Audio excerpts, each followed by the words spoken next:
বাংলাদেশের ছোট পর্দার জনপ্রিয় অভিনেত্রী তাসনিয়া ফারিন তার প্রথম চলচ্চিত্র ফাতেমা দিয়ে আন্তর্জাতিক প্রশংসা অর্জন করেছেন।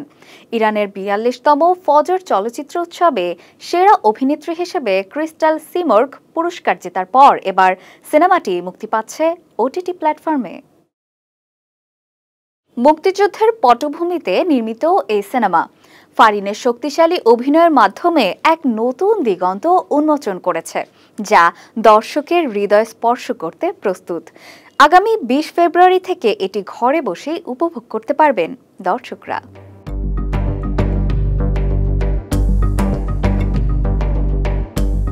বাংলাদেশি টেলিভিশনের প্রিয় মুখ তাসনিয়া ফারিন তার প্রথম সিনেমাতেই বাজিমাত করেছেন। ইরানের ৪২তম ফজর চলচ্চিত্র উৎসবে প্রিমিয়ার হওয়া ফারিন অভিনীত সিনেমা ফাতিমা আন্তর্জাতিক অঙ্গনে প্রশংসিত হয়েছে। সিনেমাটি ইস্টার্ন ভিস্তা বিভাগে সেরা অভিনেত্রীর জন্য ক্রিস্টাল সিমর্গ পুরস্কার জিতেছে, যা তাসনিয়ার অভিনয় দক্ষতার জন্য বড় একটি স্বীকৃতি। এই সিনেমা দিয়ে ফারিন তার অভিনয় ক্যারিয়ার শুরু করেন এবং এটি দর্শকদের প্রশংসা অর্জন করেছে। ফাতিমা গত বছর মুক্তি পেয়েও একের পর এক চলচ্চিত্র উৎসবে সম্মাননা ও প্রশংসা কুড়িয়েছে। এবার ২০ ফেব্রুয়ারি সিনেমাটি মুক্তি পাচ্ছে জনপ্রিয় ওটিটি প্ল্যাটফর্মে। ভাষা ও ভালোবাসার মাসে এটি ঘরে বসেই দেখা যাবে।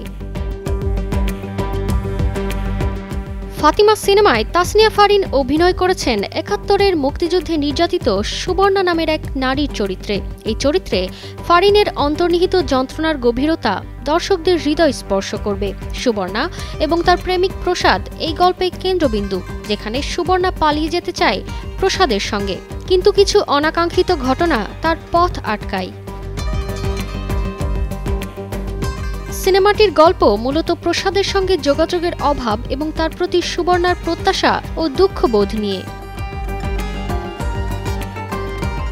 ধ্রুব হাসান পরিচালিত সিনেমাটিতে আরও অভিনয় করেছেন ইয়াশ রোহান, সুমিত সেনগুপ্ত, তারিক আনাম খান, মানস বন্দ্যোপাধ্যায়, আয়শা মনিকা সহ আরও অনেক জনপ্রিয় অভিনয়শিল্পী।